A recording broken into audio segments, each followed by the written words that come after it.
Alright guys, welcome back to the channel. Out here in the garage today, shooting a video from home. If you guys saw the last video, we just had a baby, so kind of stuck at home for a little while. I asked you guys if you want to see anything specific while I was at home for a while, and a lot of my more recent trolling videos have sparked a lot of questions about my rod and reel trolling setups that I use.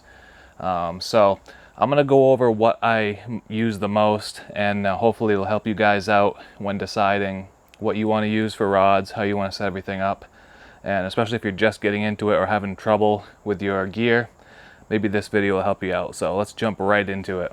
Alright, so the first rod that we're going to go over, and it's probably the most versatile rod, and probably what a lot of people at least start out with. If you don't have downriggers, this is what you're going to want to get for trolling.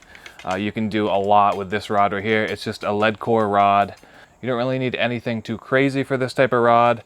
But I will say for Maine and fishing up this way, a lot of the combos that you buy with these big line counter reels, the rods are just too stiff for a lot of the fishing up here. So what I've done is I paired my big line counter reel here with a little softer of a rod.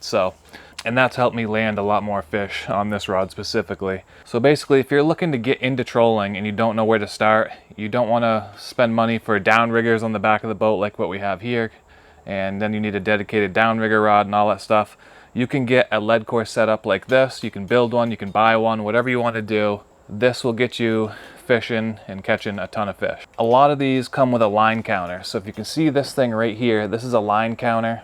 You flip the bail here, spool release, you pull line out, and that line counter starts counting line out. So you know how far off the back of the boat you are.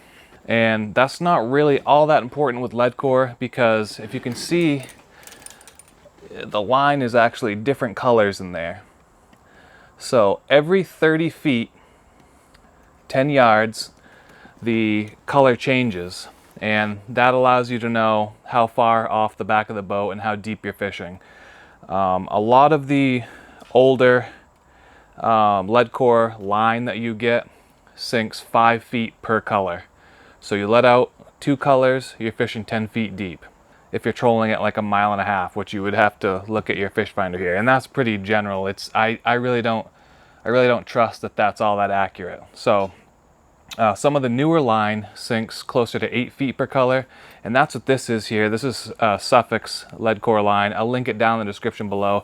I like it a lot better. It's thinner and you can fit more on your spools, and it sinks deeper. What I have for a reel here is an Okuma cold water reel. Don't really like the reel. I just don't know what else to use. I've tried a bunch of others. I've tried some other Okumas and just some cheaper ones. This one works the best for me so far. This is the Coldwater 303D, and it works all right. You can see it's got a big star drag on the side there. You don't need anything that fancy or that expensive. You can go with the old Magda Pros. That's what a lot of people use. They're just cheap. It just gets the job done. And with this size reel that I have on here, I can actually get 10 colors of Leadcore on there. So you don't need a line counting spool with Leadcore, since the line changes color every 10 yards. But I still like having one, because if you're fishing 4 or 5 colors, as you're letting that line out, it takes a little while to get it all out, and if you're having a conversation with somebody, you sometimes forget how many colors you've put out.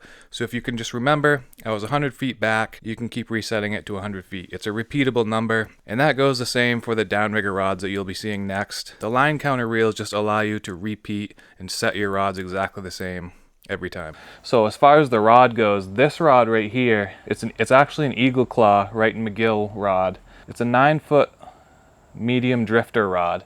So I'll link it down in the description below. It's just softer than a lot of Leadcore rods are, so you're going to get that load when you hook a smaller fish. And that's the problem with the stiffer rods. They don't load as well, and you really need that rod to bend to keep the fish pinned on there. If they start bouncing around, it doesn't matter what fish you're after. You want to size your rod to the fish that you're catching. So this is actually a bait casting rod. You can see it's got this little thing here, so it's not really made for trolling, but you can really use whatever you want. You can use spinning rods. You can pair this, just pair this with a nice rod that is going to load up good when you catch the size fish that you're after. Here's another rod. This is a Cabela's rod that I have here. I've had this for years. It's actually a telescopic rod. You can see it just fits good in the rod locker since I can only fit 8-foot rods. And I just put some wind grip stuff on here because the handle is getting chewed up. And this just has a really cheap South Bend reel that I got for like 12 bucks at a discount store nearby here. The drag is terrible, but it works. And on this, I actually have a bunch of braid as my backing, and I only have one color of Leadcore on there. So that's just for trolling just under the surface, like 5 feet down or less. You ask 10 different people, you're gonna get 10 different answers as far as the leader goes. So I run a 12-pound fluorocarbon that I tied directly to my Leadcore. I have about a rod's length of that on there. And then I have what they call a chain swivel. They either look like that, or you can get some other ones that are a little smaller. I don't know if the camera picks that up or not, but. So I run my heavier fluorocarbon to that chain swivel. I run like a 6 to 8 foot leader off that chain swivel right to my lure that I tied directly to. And this goes for all of my rods. I make that last leader section shorter than the length of my rod because I don't want to reel that swivel into my rod guides. They're made to do that, but I don't like to do it if I can help it because when you're getting close to the boat and trying to net the fish, that's the most important part of landing the fish is when you get close. So if they want to tear off and that swivel gets stuck in your guide, I just would rather have it outside of the rod guides as opposed to inside if they're going to tear off near the boat, you know, near the motor or something. So I make sure that I have less leader than my rod so I'm not reeling all that line into the rod when I'm going to land my fish, if that makes sense. As you can see, I got a spoon on here now. You can fish bait, you can fish smelts, you can sew bait on there, fish streamers, whatever you want. It works. I have one more Leadcore setup that I use that I actually have been using more recently that I actually like better than the line counters. Similar type rod, it's the same type of thing, just a nice rod that's gonna, I actually built this one, but just a nice supple rod that's gonna load up on the fish. But I have a mooching reel on here. It's a big, basically a big fly reel is what it is. But it's a mooching setup. It's what they use out in the Great Lakes and stuff and up in Canada and all that.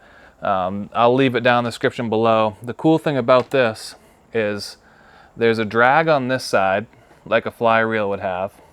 And you can flip which way this reels. But I actually like this better than the line counter reel, and I'll show you why. When you go and set your rod, I've always had a hard time figuring out which way I like to do it best.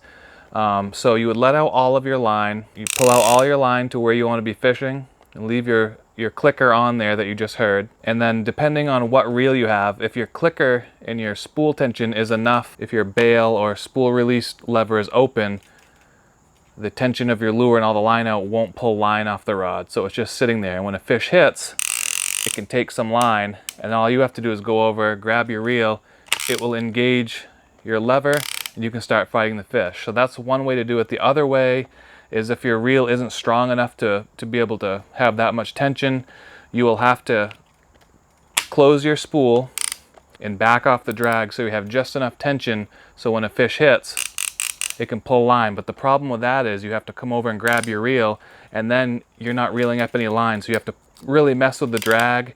And with these Akumas especially, it takes a couple rotations of the reel before that drag really gets set in where you want it to be. So it's really kind of an aggravating process. So I've been using these mooching reels quite a bit, but the problem with this is it's a 1-to-1 ratio. So with these line counters, there's a gear in there, and you're reeling in a lot more line than you would with this. This is, every time you turn the handle, you're picking up just that much line.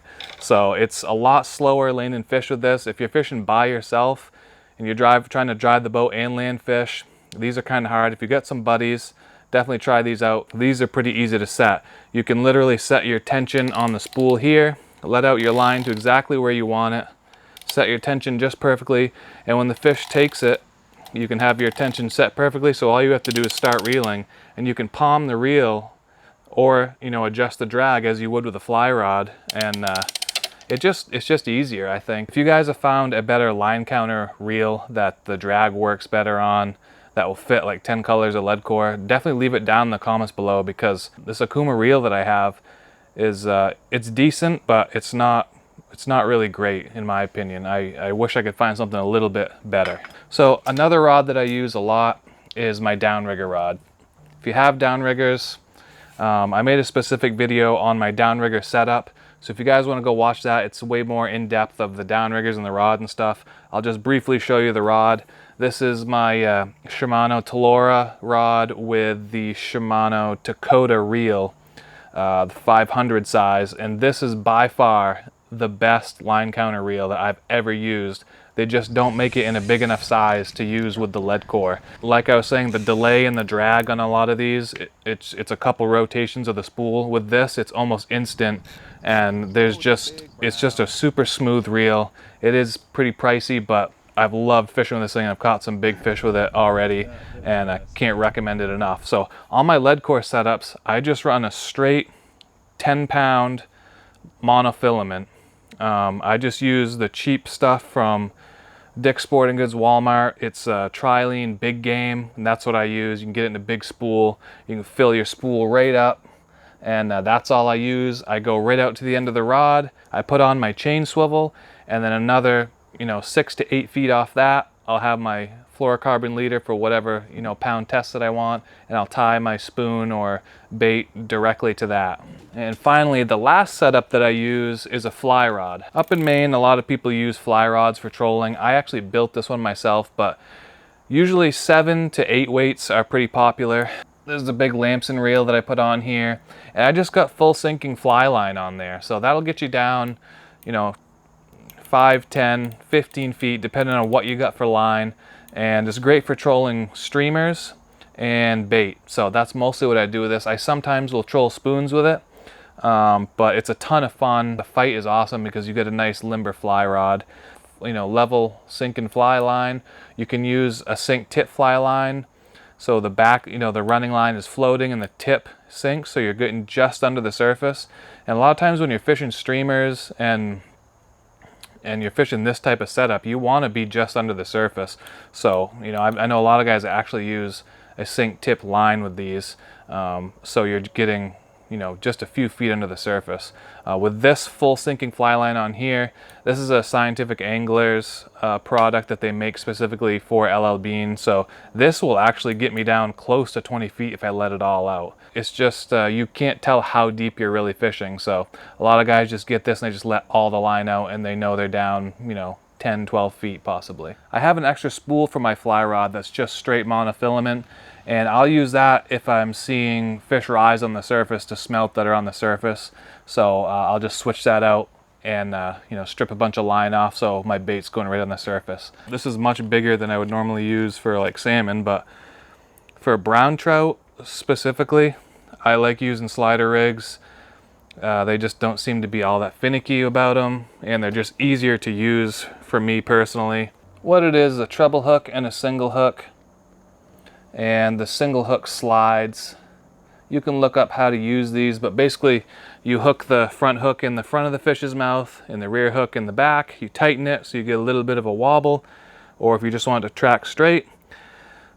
And you can adjust it for all different types of sizes of bait. So I'll use these a lot on the fly rod and on my Leadcore setups and on the Downrigger rod. I use it on all of these setups.